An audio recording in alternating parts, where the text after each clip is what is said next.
وزیر اعظم شہباز شریف کا معاشی طور پر کمزور طبقے کو ریلیف کا تسلسل قائم رکھنے کا فیصلہ۔ وزیر اعظم کا motor cycle public goods transport کے لیے سبسڈی میں 1 ماہ کی توسیع۔ وزیر اعلیٰ سندھ نے بھی موٹر سائیکل مالکان کے لیے ٹارگیٹڈ فیول سبسڈی میں توسیع کر دی۔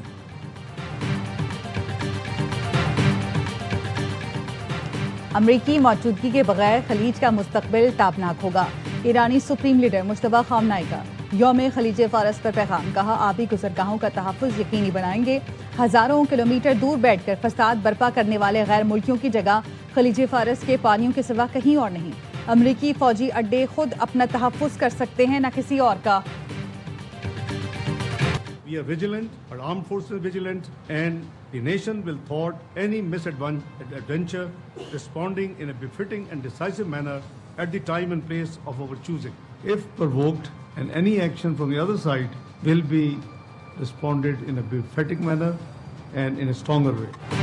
مارکہ حق کی کامیابیوں کا 1 سال۔ پاکستان نے پہلگام واقعے کی شفاف انکوائری کی پیشکش کی تھی۔ اشتعال انگیزی پر سخت اور فیصلہ کن جواب کے عزم کا اعادہ کیا۔ اسحاق ڈار اور D G I S P R نے 30 اپریل 2025 کو بھارتی اشتعال انگیزی کی صورت میں واضح اور 2 ٹوک پیغام دیا۔ مسلح افواج الرٹ ہیں، بھارت کی جانب سے کسی بھی قسم کی اشتعال انگیزی کی کوشش کی گئی تو اس کا جواب انتہائی شدید ہوگا۔ D G I S P R نے کہا تھا، ہم تیار ہیں، ہر ڈومین میں بھارت کی تمام تر سرگرمیوں پر کڑی نظر رکھے ہوئے ہیں، ہمارا جواب انتہائی مؤثر اور فیصلہ کن ہوگا۔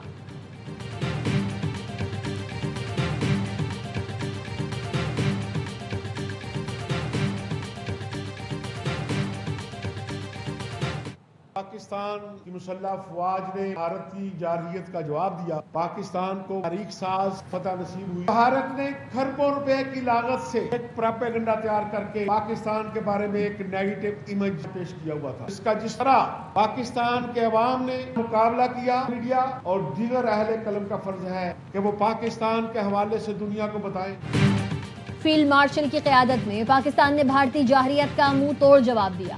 بھارت نے کھربوں روپے لگا کر پاکستان کے خلاف بیانیہ بنایا، لیکن پاکستان کے میڈیا نے بھارتی پروپیگنڈا بے نقاب کیا۔ صدر P if you J Afzal but کی پریس کانفرنس، کہا پہلگام واقعے کو جواز بنا کر دنیا کو پاکستان کے خلاف کرنے کی کوشش کی گئی۔ بھارتی میڈیا صحافتی اقدار پامال کرتے ہوئے اپنے ملک کے لیے جگہزائی کا باعث بنا۔ بھارتی جھوٹے بیانیے کو بے نقاب کرنے پر پاکستان کے میڈیا کو سلام پیش کرتا۔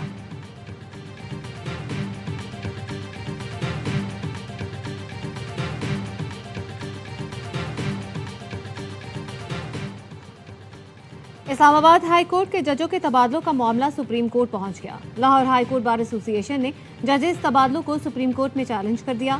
موقف اختیار کیا، ججز کا تبادلہ آئین کے آرٹیکل 2A کے منافی ہے۔ ججز ٹرانسفر کے عمل میں شفافیت کا فقدان ہے اور وجوہات نہیں بتائی گئیں۔ درخواست میں وفاق اور جوڈیشل کمیشن کو فریق بنایا گیا ہے۔ سپریم کورٹ کا اختیار سماعت وفاقی آئینی عدالت کو نہیں دیا جا سکتا۔ وفاقی آئینی عدالت 27ویں آئینی ترمیم کے تحت وجود میں آئی، اس لیے وہ کیس نہیں سن سکتی۔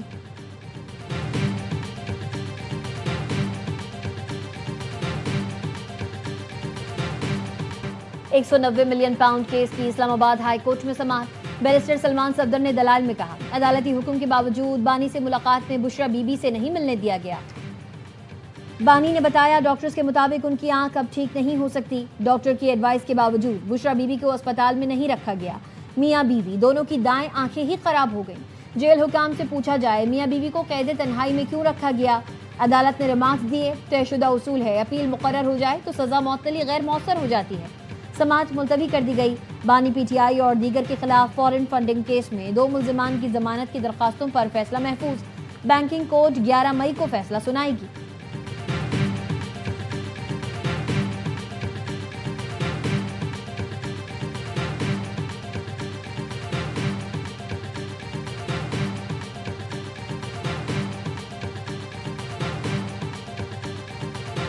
نارمل پاسپورٹ کی فراہمی کا وقت 21 روز سے کم کر کے 14 دن کر دیا گیا۔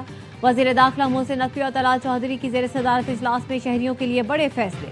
پاسپورٹ دفاتر میں 15 روز کے اندر مکمل کیش لیس سسٹم نائج کرنے کا ٹاسک دے دیا گیا۔ وزیر داخلہ نے بزنس پاسپورٹ کے اجراء کے نظام کو جلد حتمی شکل دینے کی ہدایت کی۔ پاسپورٹ کی گھروں کی دہلیز تک ڈیلیوری کے نظام کو مزید مؤثر بنانے کا فیصلہ بھی کیا گیا۔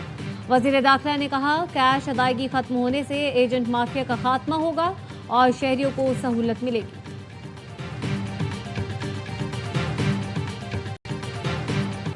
کراچی کی اہم شاہراہوں کی بحالی سندھ حکومت کی اولین ترجیح ہے. شہر کے انفراسٹرکچر کو جدید تقاضوں سے ہم آہنگ کر رہے ہیں. وزیر اعلیٰ سندھ کی میئر کراچی کے ہمراہ یونیورسٹی روڈ کے دورے کے دوران گفتگو. FWO حکام نے منصوبے کی رفتار اور معیار پر بریفنگ کی. وزیر اعلیٰ مراد علی شاہ کی ترقیاتی منصوبے بروقت مکمل کرنے کی ہدایت. وزیر اعلیٰ سندھ نے کراچی ڈاؤن سنڈروم پروگرام کے حیدرآباد چیپٹر کا افتتاح کر دیا. کہا سندھ میں ڈاؤن سنڈروم سے متاثرہ بچوں کی تعداد 80,000 سے 1 لاکھ کے درمیان ہے. خصوصی مراکز بروقت تشخیص، بحالی اور سماجی شمولیت میں مؤثر کردار ادا کریں گے.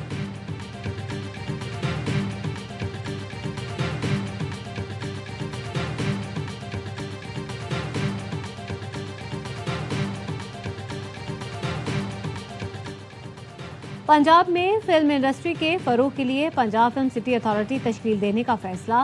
اسمبلی سے Punjab film city authority act 2026 کثرت رائے سے منظور کر لیا گیا. اتھارٹی کے قیام کا مقصد فلم سازی، ڈرامہ اور دستاویزی فلموں کی سرپرستی کرنا ہے. حکومت پنجاب اتھارٹی کے اخراجات اور انڈسٹری کے فروغ کے لیے خصوصی فنڈز فراہم کرے.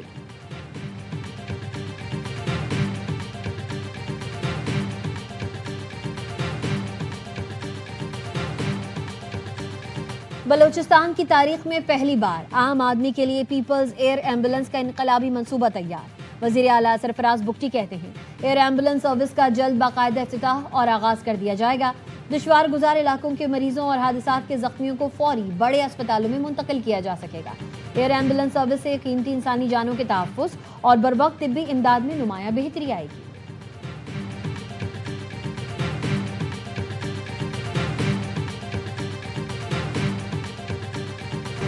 صومالیہ میں 11 پاکستانی بحری قزاقوں کے ہاتھوں یرغمال. ترجمان دفتر خارجہ کا کہنا ہے معاملے پر صومالیہ کی حکومت سے رابطے میں ہے. پاکستانیوں کا تحفظ اولین ترجیح ہے. سفارتی ذرائع کا کہنا ہے صومالی حکومت نے 11 پاکستانی موقفیوں کی واپسی کے لیے تحریری تعاون کی یقین دہانی کروائی ہے.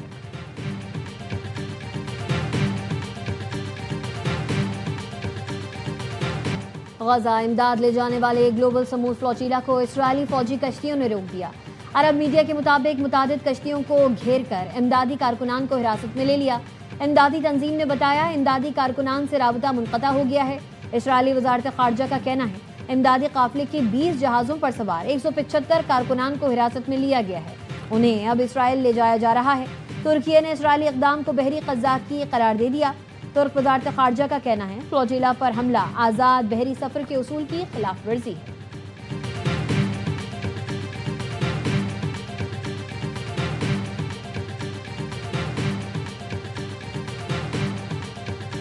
دبئی میں پراپرٹی ویزا قوانین میں نرمی. جائیداد خریدنے پر 2 سال کی رہائشی ویزے کی پیشکش. حکام کے مطابق دبئی کا 2 سال کا انویسٹر ویزا آسان اور قابل رسائی ہوگا. مشترکہ پراپرٹی پر بھی رہائشی ویزا ملے گا. ہر سرمایہ کار کا حصہ کم سے کم 4 لاکھ درہم ہونا ضروری ہے. گولڈن ویزا میں فیملی اور گھریلو ملازمین کی اسپانسرشپ کی سہولت موجود ہے.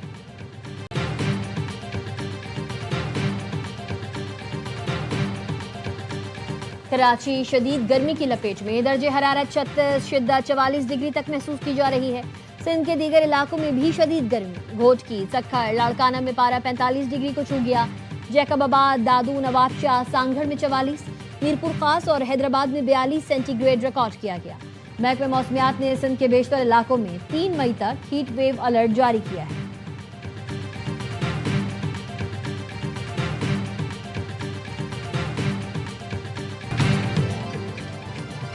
اور امریکی فوج نے ایران کے خلاف مختصر اور طاقتور حملوں کا منصوبہ تیار کر لیا. ایکزیوس نے ذرائع کے حوالے سے بتایا مختصر اور طاقتور حملوں میں ایران کے انفراسٹرکچر کو بھی نشانہ بنایا جا سکتا ہے.